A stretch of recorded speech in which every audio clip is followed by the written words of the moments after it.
सन धाम धणी तुम पुरुष पुरा तन नमो नमो वीरवाण प्राणपति सचर समा सन प्रकृति विनोदन्य पुरुष पलक में खलक उपासक आन्यतामपति देवयुगल शक्ति कन आशक तब देवन के देव सकल शिर हो तुम कैवल साक्षीवंत सुत सलंग प्रौढ़ पद पुरुष एकलमल जय करुणामय कंथयंत मध्ये आद्य परापर अंश रूपस्तु कुबेर निज ग्रंथ करण स्वर मंगलाचरण पर थमये दरन दजन उर ध्यान अब ग्रंथन प्रारंभ हो सुनो संत सुजान लोकय संख्य उत्पन्न गति सप्तद्वीप सुरधाम सो सब ग्रंथ में बाके विविध बात गुण ग्राम सकल अंग भिन्न भिन्न गति अर्ध मोद शुभ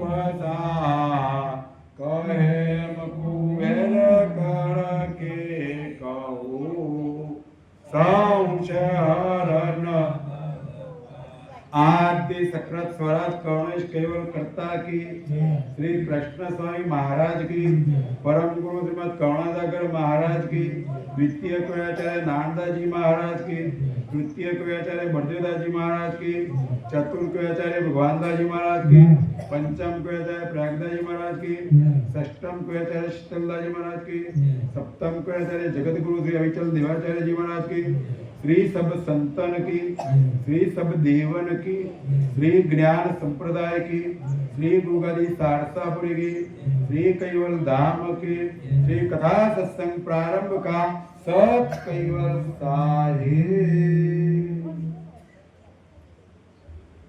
सत कैवल साहिब सत कैवल साहिब सत कैवल कैवलम चिदेनम वेनम वयम नम द्विगन्नम लगोयम अमोहम अमस्तु निरालंबनायम नम वणेयम नयेति नणेयम प्रणायम परंतु जपेनम जपायम कायम नम मयायम मनातित्मकोयम गयम तम समस्तु जहानम दाता देयम नम विचंदम विनय जे करोति विवर्जित वस्तु विधि वै वेदंतम अचंते न चंतम सुनाति सनातम जेनातम अनंतु अगाधम बहुदम लहे जन्मादम कुएरम तेयम नमामि नमस्तु श्रीमद् करुणा सागर महाराज की जय कैवल धाम की जय जगत गुरु श्री अविचल देवाचार्य जी महाराज की जय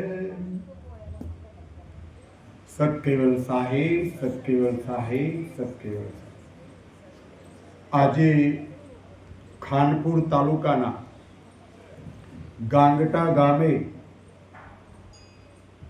કૈવલધામવાસી પંચાલ સબુરભાઈ મુરજીભાઈ એમના કૈવલ ધામવાસ નિમિત્તે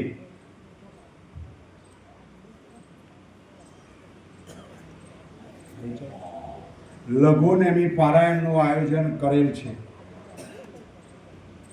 અને લઘુનેમી પારાયણમાં એમના પરિવારના પંચાલ ભાનુભાઈ દલસુખભાઈ પંચાલ પરસોત્તમભાઈ મુરજીભાઈ તથા પંચાલ વિપુલ કુમાર સુરેશભાઈ, ભાનુભાઈના દીકરા પાર્થ તથા જયકુમાર, ભાનુભાઈના ધર્મપત્ની દીપિકાબેન તથા આખા પરિવારના મધુબેન દલસુખભાઈ, આ બધાએ આખા પરિવારની ભાવનાથી આજે લઘુનેમી પારાયણનું આયોજન થયેલું છે. લઘુનેમી પારાયણ શા માટે? કોઈ પણનું જ્યારે શરીર છૂટી જાય ત્યારે આપણા સમાજના રિવાજ પ્રમાણે આપણે કંઈક ના કંઈક મરણોત્તર ક્રિયાઓ કરતા હોઈએ છીએ. એટલે 12મું અને 13મું એમાં મરણોત્તર ક્રિયાની અંદર આપણે લઘુનેમી પારાયણનું આયોજન કરવામાં આવે છે. પરિવારને હું ધન્યવાદ આપું છું, ભાગ્યશાળી માનું છું કે આજે એમણે આ લઘુનેમી પારાયણનું આયોજન કર્યું. એટલે 2 પ્રકારની ઉપાસના, સવારની ઉપાસના અને સોજની ઉપાસના. સોજે કથા સત્સંગ અને સવારે કથા સત્સંગ. સવારે આપણે 3 પ્રકારની વિધિથી પૂજન કર્યું, હજુ 2 પ્રકારની વિધિથી પૂજન કરવાનું બાકી છે. કથા સત્સંગ પછી આપણે આરતી કરીશું અને ત્યારબાદ પરમ ગુરુને આપણે જે કંઈ દાન ભેટ અર્પણ કરીશું. આ 5 પ્રકારની વિધિથી આપણે પરમ ગુરુની પૂજા કરીએ છીએ. પૂજા શા માટે? પરમ ગુરુની પૂજા કરશું, પરમ ગુરુની આરતી ઉતારીશું, પરમ ગુરુની ઉપાસના કરશું, જે કંઈ ક્રિયા કરશું એ બધી કરેલી ક્રિયાઓ સૃષ્ટિના સર્જનહાર કહી રહ્યા છે કે સૃષ્ટિના સર્જનહાર કૈવલ કર્તાને પહોંચે છે. જે કંઈ અર્પણ કરીએ બધું એને પહોંચે છે. પણ ક્યારે? આપણે હૃદયના ભાવથી ક્રિયાઓ કરીએ ત્યારે. જો ક્રિયાઓ હૃદયના ભાવથી ના કરીએ તો આપણું કરેલું ત્યાં પહોંચતું નથી.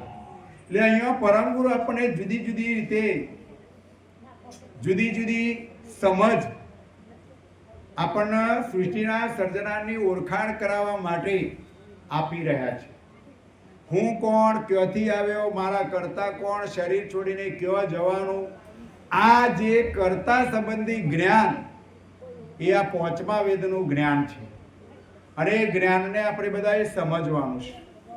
સમજ્યા પછી એના આચરણમાં મૂકવું ના મૂકવું, એ પ્રમાણે ક્રિયા કરવી ના કરવી એ આપણા મનની વાત. પણ જ્ઞાનને જાણવું એ જરૂરી છે. અને શા માટે જાણવું? તો આપણે જન્મ્યા જીવ્યા મર્યા, જન્મ્યા જીવ્યા મર્યા, આ જન્મ મરણના બંધનમાંથી મુક્ત થતા નથી. અને મુક્ત નથી થતા એના પાછળનું કારણ શું? તો 5મો વેદ મૂળમાં હતો, પણ આદ્ય શક્તિએ 5મો વેદ બંધ કરાવ્યો. અને 5મો વેદ બંધ કર્યો એટલે આ માયાનો એટલો બધો પસારો થઈ ગયો, એટલો બધો પસારો થઈ ગયો કે આ આત્માઓ જ્યાંથી આવ્યા હતા એ સર્જનહારને ભૂલી ગયા. અને સર્જનહારને ભૂલી ગયા એટલે સર્જનહારે ચિંતા કરી અને આ 5મો વેદ લઈને પરમ ગુરુને મોકલ્યા છે. એટલે 5મા વેદનું જ્ઞાન આપણે સમજીશું તો ચોક્કસ આપણે જે ઘેરથી આવ્યા છે એ ઘર આપણને પ્રાપ્ત થશે, અખંડ સુખ મળશે, કોઈ પણ જાતનું દુઃખ રહેશે નહીં. આ જન્મ મરણના બંધનમાં, આ ઉપાધિઓમાં, આ ત્રિવિધિના તાપમાં આવવું પડશે નહીં. એટલે આપણે બધા એને હવે વિચાર કરવાનો છે. પરમ ગુરુએ કહ્યું કે મારું ને તારું તો છોડી દો, બધું જ સર્જનહારનું છે. આપણે બધા મારું તારું, અમારું તમારું, મારા ભગવાન તારા ભગવાન, આમાંથી આપણે નવરા પડતા જ નહીં. પણ અહીંયા ગુરુ મહારાજ કહી રહ્યા છે એ બધું જ સર્જનહારનું છે. આપણે બધા એને ભોગવવાનું છે, મોજ મજા કરવાની છે. અને સાથે સાથે આપણે જ્યાંથી ઉત્પન્ન થયા છીએ એવા સર્જનહારનું ભજન કરવાનું છે. તો એ કહે છે ના, મારા તો આટલી જમીન જોઈએ, આટલા પૈસા જોઈએ, આટલો પગાર જોઈએ, બસ મારું મારું માયાનું લારું આપણાથી છૂટતું નથી. એટલે પરમ ગુરુ આપણને માયામાંથી વિમુખ કરીને માલિકની ઓળખાણ કરાવવા માટે આવ્યા છે. તો આવા સર્જનારની આપણે ઓળખાણ કરીશું અને એનું ભજન કરીશું તો આપણને અખંડ સુખ મળશે, કોઈ પણ જાતનું દુઃખ રહેશે. જગતની અંદર તમામ દેવી દેવતાઓ, ઈશ્વરી અવતારો આ બધાય પૂજનીય છે, વંદનીય છે. પણ એ બધાને ઉત્પન્ન કરનાર અને આપણને બધાને ઉત્પન્ન કરનાર એક જ સૃષ્ટિનો સર્જનાર છે. પણ એ સર્જનારને પાંચમો વેદ બંધ કર્યો એટલે જગતના જીવો, જગતના આચાર્યો, ધર્માચાર્યો 4 વેદોના આધારે 6 શાસ્ત્રો, 6 શાસ્ત્રોના આધારે 9 વ્યાકરણ, 9 વ્યાકરણના આધારે 18 પુરાણ અને 18 પુરાણોના આધારે આ બધા જુદા જુદા સંપ્રદાયોની સ્થાપનાઓ થઈ ગઈ. એટલે ખરા જે સર્જનહાર, જે આખી સૃષ્ટિને 14 લોકને તમામ દેવોને ઉત્પન્ન કરનાર એવા સર્જનહારને જગત ભૂલી ગયું. અને ભૂલી ગયું એટલે કર્તાના ધામમાં કોઈ ગયું નહીં. એટલે સર્જનહારે ચિંતા કરી અને જે 5મો વેદ બંધ કર્યો તો એ 5મા વેદને લઈને પરમ વિશેષ અંશ પરમ ગુરુ આ વિશ્વની અંદર પધાર્યા છે. 5મા વેદનો હજુ 250 વર્ષ થયો છે. જેમ જેમ 5મા વેદનો જ્ઞાનનો આપણે અભ્યાસ કરશું એમ એમ આપણને જ્ઞાન થશે, ભાવ થશે, સર્જનાની ઓળખાણ થશે અને એનું ભજન થશે તો જ આ જન્મ મરણના બંધનમાંથી મુક્ત થવા છે. નહીતર આ જન્મે નહીં તો આવતા જન્મે, આવતા જન્મે નહીં તો એના પછીના જન્મે પણ સર્જનહાર આપણે જે ઘેરથી આવે છે એવા સર્જનહારનું ભજન ના કરીએ ત્યાં સુધી આપણે આ જન્મ મરણના બંધનમાંથી મુક્ત થઈ શકશું નહીં. એટલે આમાંથી મુક્ત કરવા માટે પરમ ગુરુ આપણને એક એક ચોપાઈની અંદર અભ્યાસ કરાવી રહ્યા છે. આપણે સમજવાનું છે તો કરવાનું હતું શું અને થઈ રહ્યું છે શું એની સમજ આપણને પરમ ગુરુ આ ગ્રંથોની અંદર આપી રહ્યા છે. ગ્રંથનું નામ છે અદ્વૈતાદ્વૈત નરવેદ ચિંતામણી. અદ્વૈત એટલે એક જ અને દ્વૈત એટલે બે. આપણે દ્વૈત ભાવમાં છીએ, સંસારમાં છીએ, માયામાં છીએ અને એમાંથી વિમુખ થઈને એક જ એવા સર્જનાર છે. સર્જનાર સાથે એક રૂપ થવા માટે આવા સમર્થ પરમ ગુરુ આપણને પ્રાપ્ત થયા છે. અને એ જ્ઞાન આપણે સમજીશું તો નરવેદ એટલે આપણને વૈરાગ પેદા થશે અને વૈરાગ પેદા થશે તો ચિંતામણી સમાન આવા સમર્થ પરમ ગુરુનું જ્ઞાન પ્રાપ્ત થશે. અને ચિંતામણી સમાન જ્ઞાન પ્રાપ્ત થશે તો આપણને કોઈ પણ જાતનો ડર રહેશે નહીં. આ સત્ય સનાતન હકીકત. પણ આપણે બધા માયામાં એટલા મશગુલ બની ગયા, એટલા મશગુલ બની ગયા છીએ કે માયાની અંદર માલિકને ભૂલી ગયા છે. એટલે સમજવાનું છે, બસ બીજું કશું કરવાનું નથી. જેમ બને એમ આપણે સમજણના ઘરમાં આવો.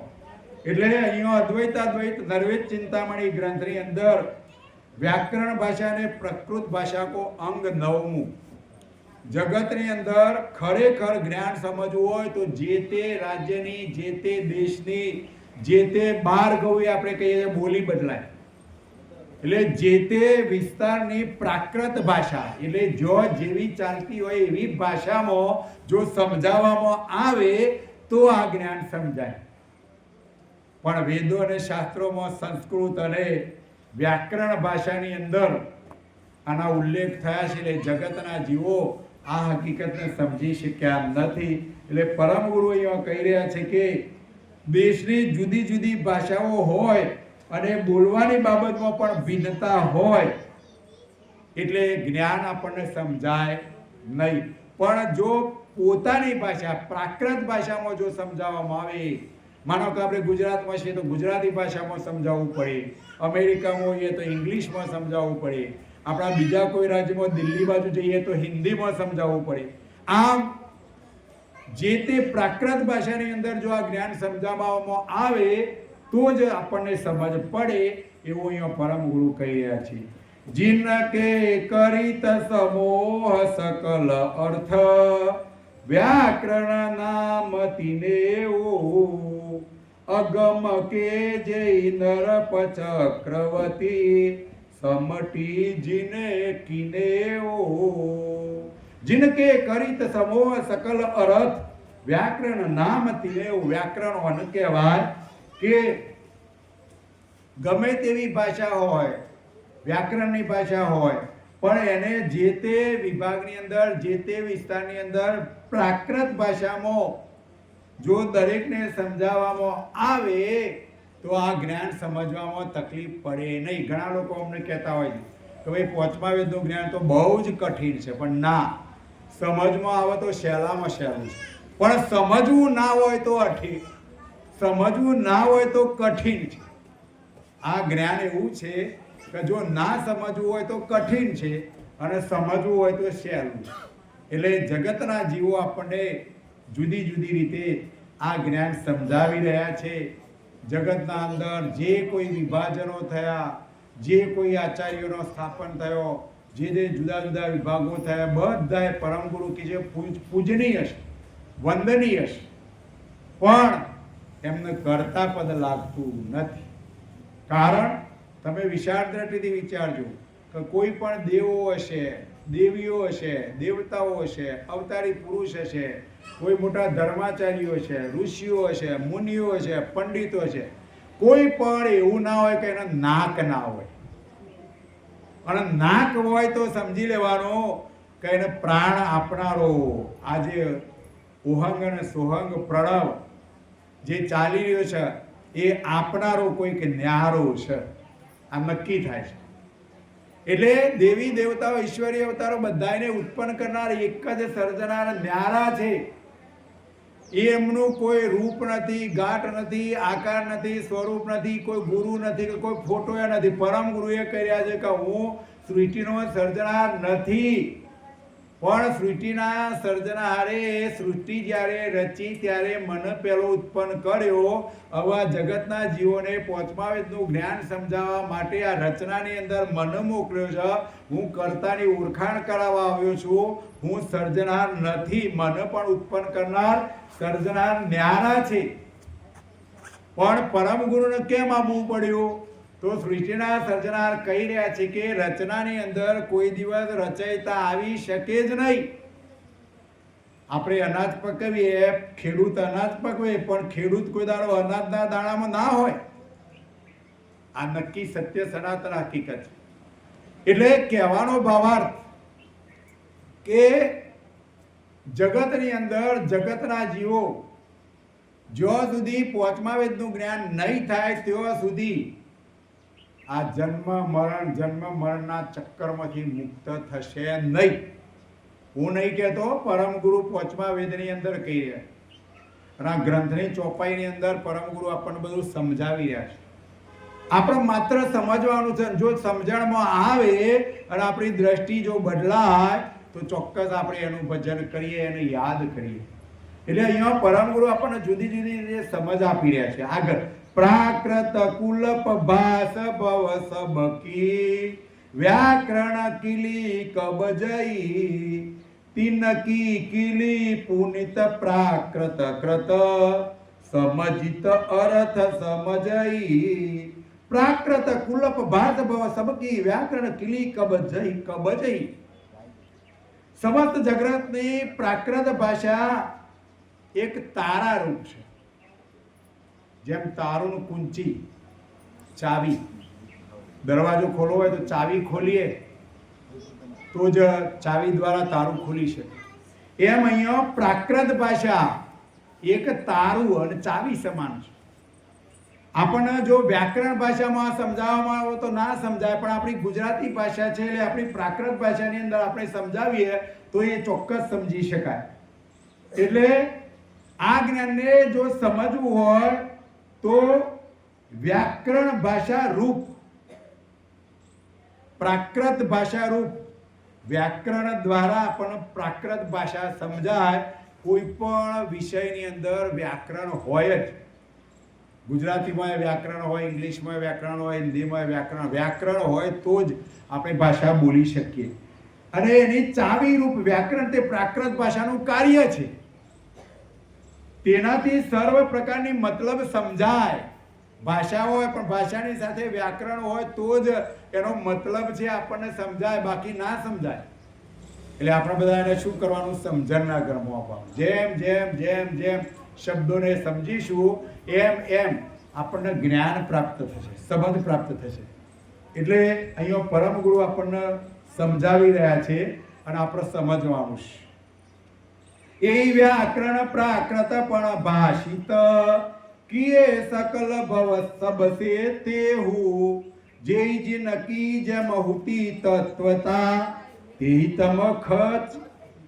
તમ ખચિત કરે. ઓ વ્યાકરણ પ્રાકૃત પરભાષિત કિએ સકલ સબ તેહુ હવે જો આ ચોપાઈઓ હું તમને વાંચું ખાલી તો આ જ્ઞાન સમજાય?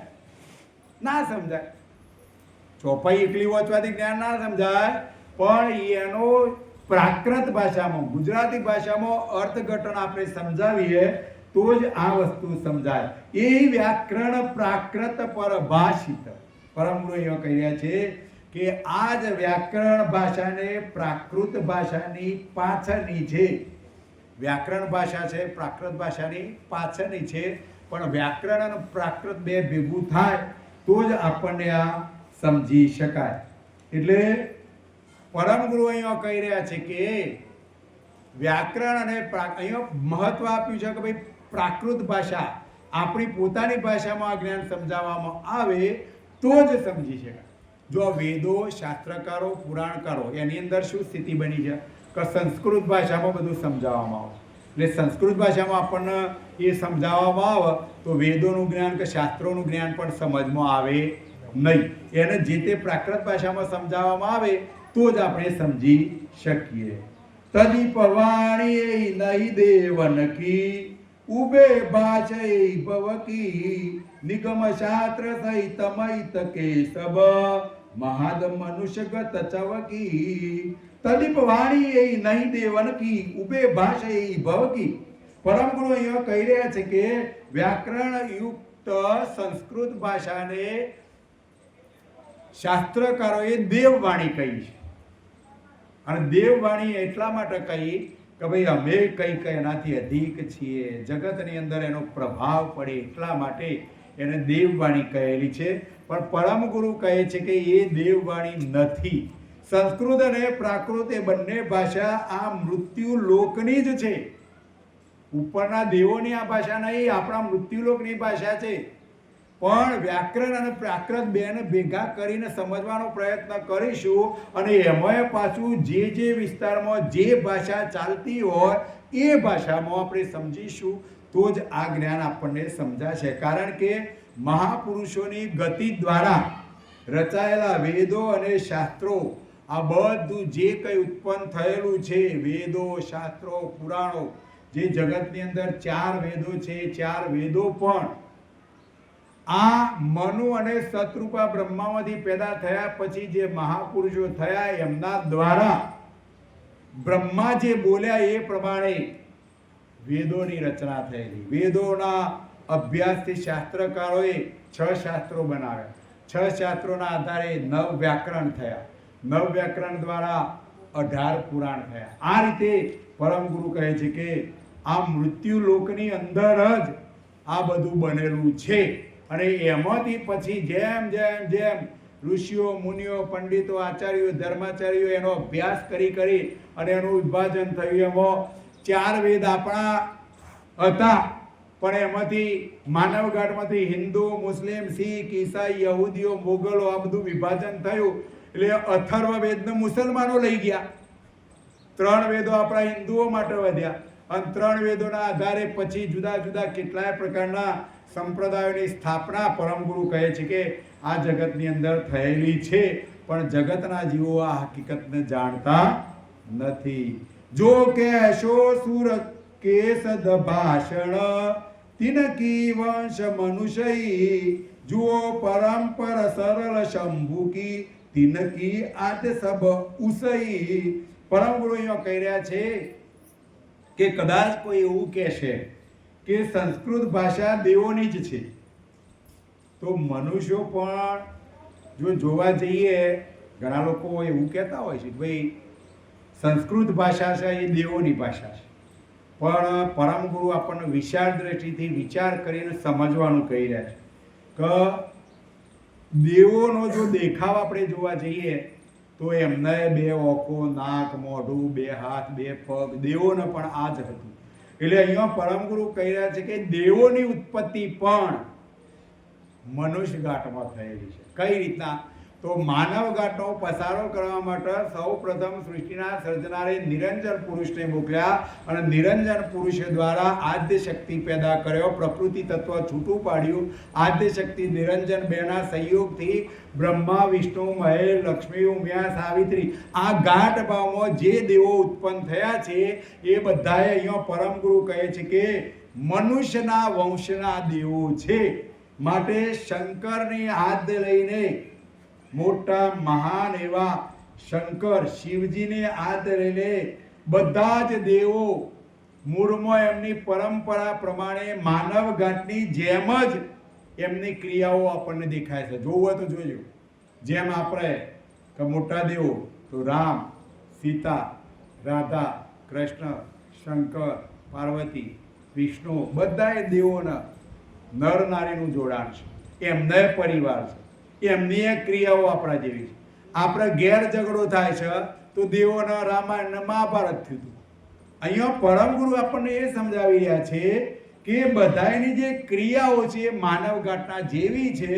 એટલે એ જ દેવો દ્વારા, એ જ આચાર્યો દ્વારા આ વેદો, શાસ્ત્રો, પુરાણોની રચના થયેલી છે. અને આ બધાથી સર્જનહાર ન્યારા રહેલા છે. અને જે ન્યારા રહેલા છે એવા સર્જનહારનું જે જ્ઞાન એ આ 5મા વેદનું જ્ઞાન છે. 4 વેદોથી પર એવો આ 5મો વેદ છે.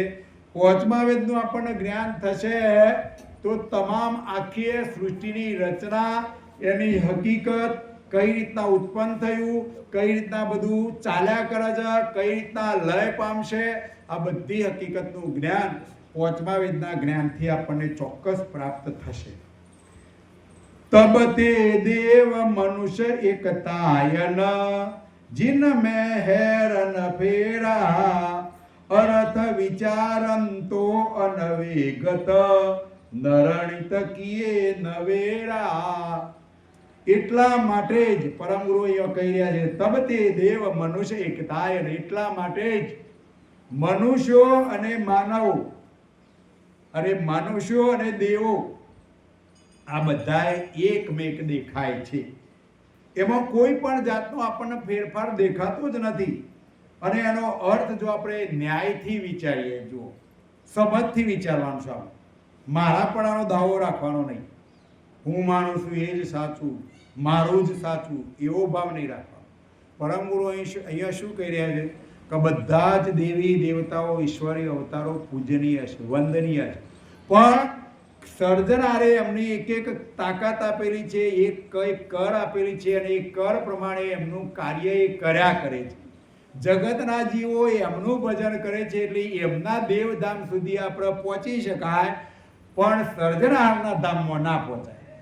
એટલે એ દેવધામનું આયુષ પૂરું થાય અથવા એ અંશે દેવધામમાં ગયો હોય અને એનું પુણ્ય જેટલી લઈ ગયો હોય એટલી પુણ્ય પૂરી થાય એટલે પાછો આ માનવ ઘાટમાં એને આવવું પડે. પણ સર્જનારનું જો ભજન કરે અને એની સાથે જો એકમેક થાય તો એને પછી આ ચક્કરમાં આવવું પડે નહીં. એવું પરમ ગુરુ આપણને સમજાવી રહ્યા છે. અને ન્યાયથી જોવાનો પ્રયત્ન કરો. મારા અને તારાપણાનો દાવો છોડી દો બસ. અને પરમ ગુરુએ કહ્યું છે, એક ચોપાઈમાં એમને લખ્યું છે કે હે અંશો, હું કર્તાના હુકમથી આવ્યો છું, 5મો વેદ લઈને આવ્યો છું. કર્તાના હુકમથી તમને બધાને કર્તાના ધામમાં લઈ જવા માટે આવ્યો છું. માટે પરમ ગુરુ કહી રહ્યા છે ગ્રંથોની અંદર કે હું કહું છું એમ કર, નહીતર 84ના ફેરા ફર. બસ પરમ ગુરુ ત્યાં બસ બીજી કોઈ વાત જ નહીં કરે. ભાઈ કર્તાના હુકમથી આવ્યો છું, આ જ્ઞાન સમજાવું છું, જેના હૃદયમાં ઉતરશે અને એ પ્રમાણેની એ ક્રિયા કરશે એને છેવટનું ધામ અખંડ સુખ મળશે. અને એ પ્રમાણેની ક્રિયા ના કરે એ આ 84ના ફેરા ફર્યા કરશે. વ્યાકરણ પ્રાકૃત પ્રતીતિ પ્રેમ કી જ જમ જીનું રત પાગી તિનકે ઇતકી માનત નહીં તો ઇતકે તિત ક્યા લાગી. વ્યાકરણ પ્રાકૃત પ્રતીત પ્રેમ કી. વ્યાકરણ અને પ્રાકૃત આ બધી જે ભાષાઓ છે એ બધું આપણને જેના પ્રત્યે જેવો પ્રેમ હોય એ પ્રમાણે એમને લાગેલી છે. અને એમાં વિશ્વાસ આવેલો છે, એમાં દ્રઢતા આવી છે. અને વિશ્વાસ આવવાના કારણે જ જગતના જીવો, આ દેવી દેવતાઓ, ઈશ્વરી અવતારો આની અંદર માની રહ્યા છે. પણ 5મા વેદની પ્રાકૃત ભાષાનું જ્ઞાન જગતના જીવો સમજી શકતા નથી. અને જો સમજી ના શકે તો અહીંયા પરમ ગુરુ કહી રહ્યા છે કે મનુષ્યએ સંસ્કૃત ભાષા સાથે શા માટે સંબંધ રાખવો જોઈએ? જે ચીજની આપણને ખબર જ ના પડે તો આપણું મન, આપણો ભાવ ત્યાં ચોંટી શકે નહીં. જેને અંગ્રેજી નહીં આવડતું એને તમે અંગ્રેજીનું પુસ્તક આપો તો એના માટે ભેંસ આગળ ભાગવત જેવું થાય. અંગ્રેજી આવડતી જ નથી ને એને અંગ્રેજી આપણે પુસ્તક આપીએ તો એને ખબર ના પડે, પણ અંગ્રેજી આવડતી હોય એની જોડે પુસ્તક મૂકીએ તો એને બધી જ ખબર પડે. એમ અહીંયા પરમ ગુરુ કહી રહ્યા છે કે આપણા પ્રાકૃત ભાષાની જરૂર છે, આપણે સંસ્કૃત ભાષાની જરૂર પડતી નથી. એટલે આપણે એની સાથે સંબંધ ન રાખતો આપણી પ્રાકૃત ભાષામાં આપણે જ્ઞાનને સમજશું તો ચોક્કસ આ વસ્તુ આપણને સમજમાં આવી જશે.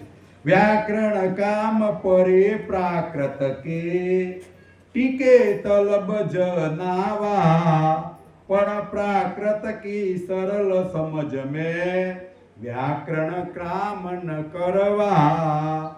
વ્યાકરણ કામ પરે પ્રાકૃત કે વ્યાકરણની જરૂર શા માટે પડે? કે આપણી જે ઓરિજિનલ ભાષા સમજવી હોય તો વ્યાકરણ અને પ્રાકૃત બેનું મિશ્રણ થાય તો આપણને આ હકીકતની સમજ પડે. અને જે શિક્ષકો હોય છે બધાને ખબર છે, ભાષાના જે શિક્ષકો હોય એમનું બધાને ખબર હોય કે ભાઈ ગુજરાતી ભાષા તો એનું વ્યાકરણ હોય, અંગ્રેજી ભાષા તો એનું વ્યાકરણ હોય. તો વ્યાકરણ અને એની જે તે દેશની પ્રાકૃત ભાષા આ બેના મિશ્રણથી જ આપણને આ જ્ઞાનની સમજ પડી શકે. એટલે સરળ સમજવા માટે વ્યાકરણ ભાષા એકલા વ્યાકરણથી સરળ સમજી ના શકાય. વ્યાકરણ અને પ્રાકૃત બેનું મિશ્રણ કરીએ તો જ આ જ્ઞાન સમજી શકાય, બાકી સમજી શકાય નહીં. એટલે પરમ ગુરુ આપણને જુદી જુદી રીતે આ જ્ઞાનની સમજ આપી રહ્યા છે અને એ જ્ઞાન આપણે બધાએ સમજવાનું છે. અને જેમ જેમ જેમ આપણને આ જ્ઞાન સમજણમાં આવશે એમ એમ આપણી દ્રષ્ટિ, આપણી સુરતા, નૂરતા, આપણો ભાવ એ ચોક્કસ સર્જનહાર સાથે જોડાશે. અને જોડવું પડશે, સમજવું પડશે અને સમજની સાથે સાથે મજબૂત પણ રહેવું પડશે.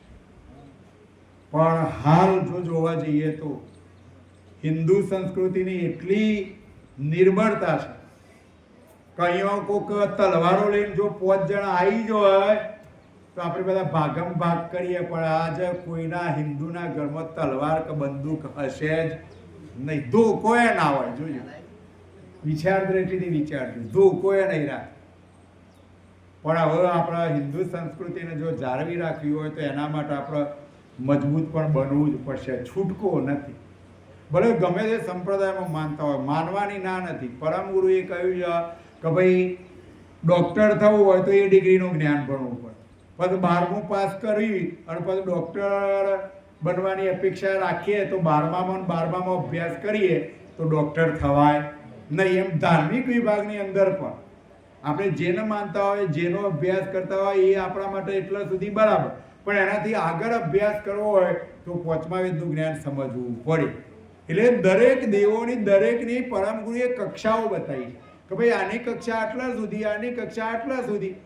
જે કોઈ કરતા હોય એમાં કોઈ વસ્તુ ક્રિયા ખોટી નથી. કેમ કે એના કારણે આપણે કોઈ પણ ધાર્મિક ક્રિયા કરીએ એટલે આપણું કર્મ જે છે એ સારું કર્મ બને, અને સારું કર્મ બને એટલે સૃષ્ટિના સર્જન, કોઈ પણ કોઈની સેવા કરીએ, આપણા ગામની અંદર સારું કોઈ કાર્ય કરીએ, અરે દેશની અંદર આપણે કોઈ સેવાનું કાર્ય કરીએ, દેશને બચાવવા માટેનું કોઈ સારું કાર્ય કરીએ, પણ આ બધું ક્યારે બની શકે એ યાદ રાખજો.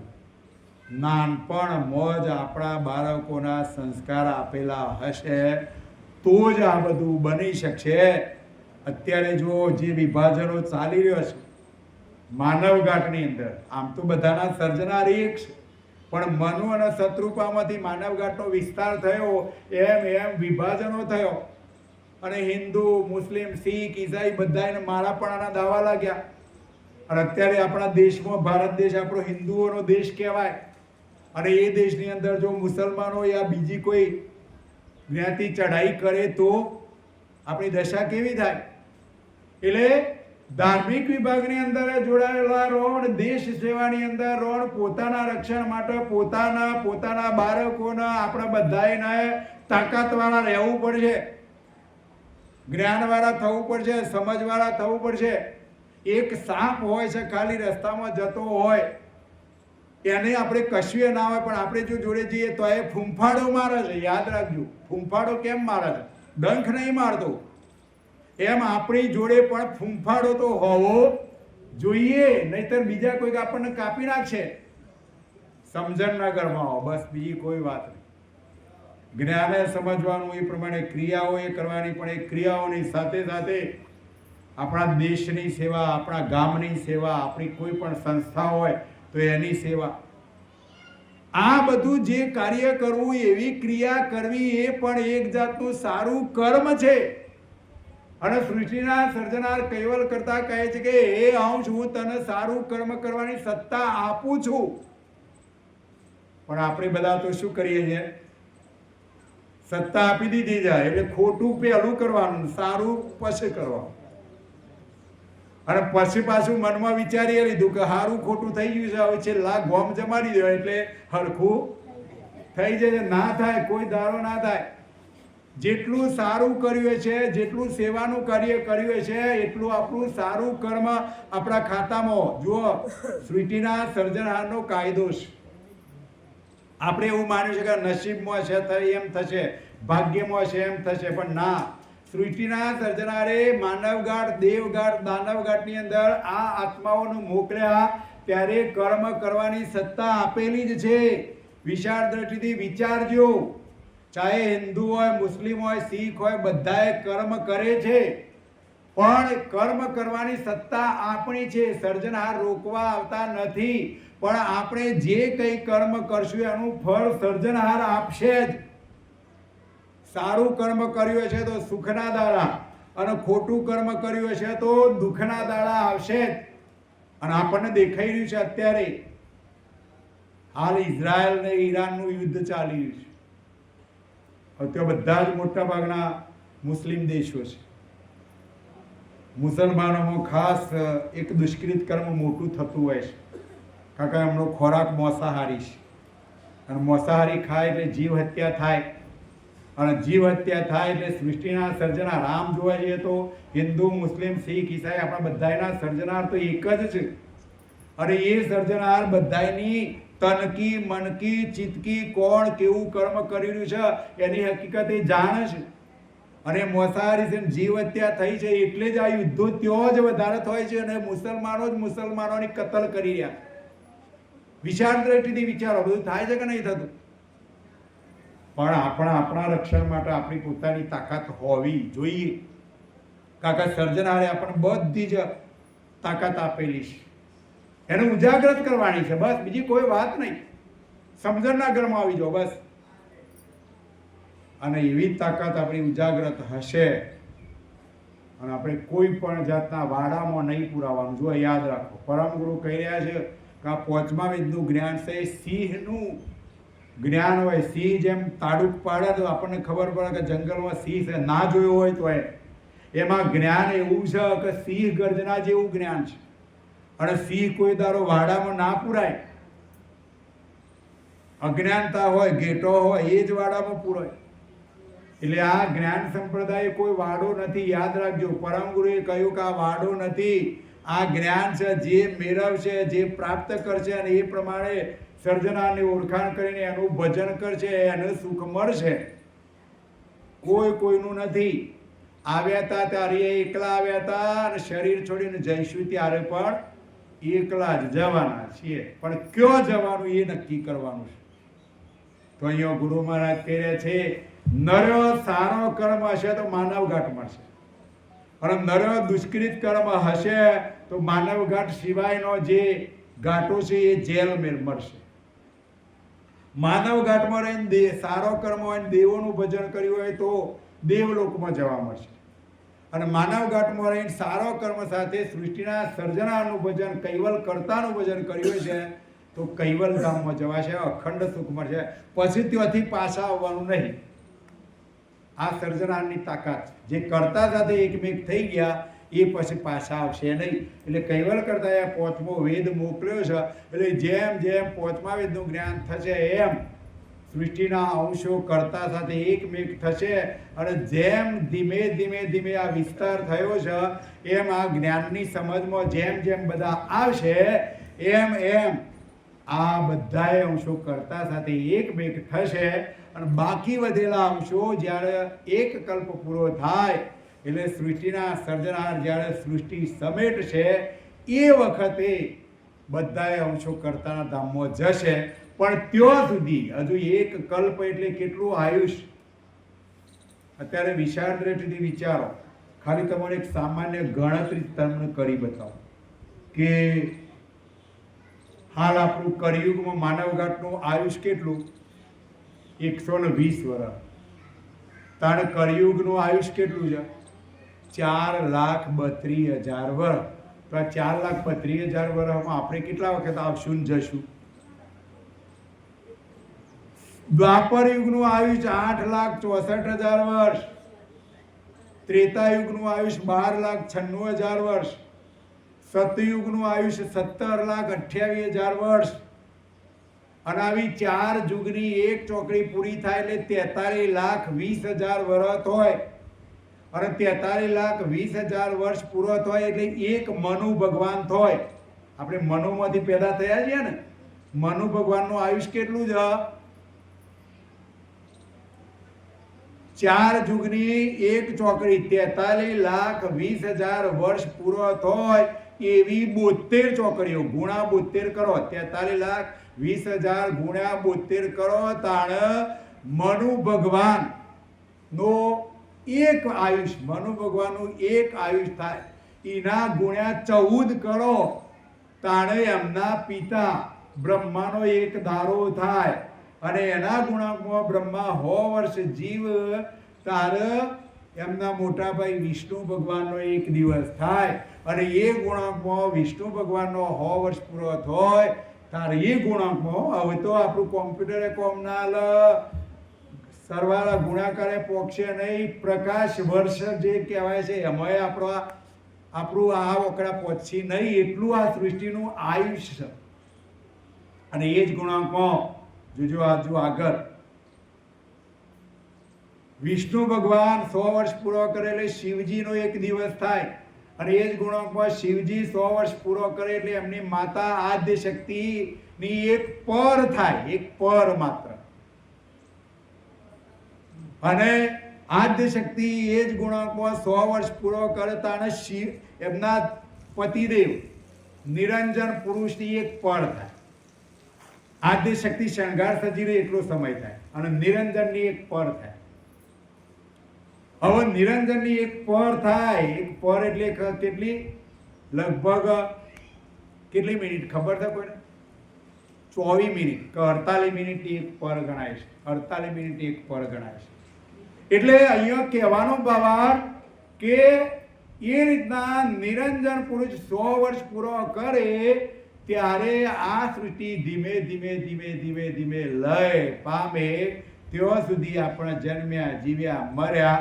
અને ત્યારે સૃષ્ટિના સર્જનહાર બાકી વધેલા અંશોને એમની સાથે સમેટી લે છે અને ફરીથી પાછા પોતાના શુદ્ધ સત સંકલ્પથી આ સૃષ્ટિ રચાશે. આપણે ખાલી 20 વર્ષ જીવીએ છીએ, કોઈક 100 વર્ષ જીવે છે તો એ આ મકાન બનાવ્યું, પછી એમનો દીકરો આવશે એટલે પાછું નવું મકાન બનાવશે, પાછો વળી એના દીકરાનો દીકરો આવશે એટલે પાછું આનાથી કોઈક નવું થશે. આ રીતના સૃષ્ટિના સર્જનહાર પણ એક કલ્પ પૂરો થાય એટલે સૃષ્ટિ સમેટી લેશે. પણ એ પહેલો પરમ ગુરુ કહી રહ્યા છે કે એ પહેલો આ ઉપાધિઓમાંથી મુક્ત થવું હોય તો સૃષ્ટિના સર્જનહારની ઓળખાણ કરીને એનું ભજન કરશું તો અખંડ સુખ મળશે, કોઈ પણ જાતનું દુઃખ રહેશે નહીં. અહીંયા કથાનો વિરામ આપું છું. આદ્ય સક્રત સ્વરાજ કરુણેશ કૈવલ કરતા કી, શ્રી કૃષ્ણ સ્વામી महाराज की, परम गुरु श्रीमद करुणासागर महाराज की, द्वितीय कुयाचार्य नारायणदास जी महाराज की, तृतीय कुयाचार्य बलदेवदास जी महाराज की, चतुर्थ कुयाचार्य भगवानदास जी महाराज की, पंचम कुयाचार्य प्रयागदास जी महाराज की, षष्टम कुयाचार्य शीतलदास जी महाराज की, सप्तम कुयाचार्य जगत गुरु श्री विचल देवाचार्य जी महाराज की, श्री सब संतन की, श्री सबदेवन की, श्री ज्ञान संप्रदाय की, श्री गुरुगादी सारसापुरी की, श्री कैवल धाम की, श्री कथा सत्संग पूर्णावर्ती का सत कैवल साहिब, सत कैवल साहिब, सत कैवल साहिब, सत कैवल साहिब।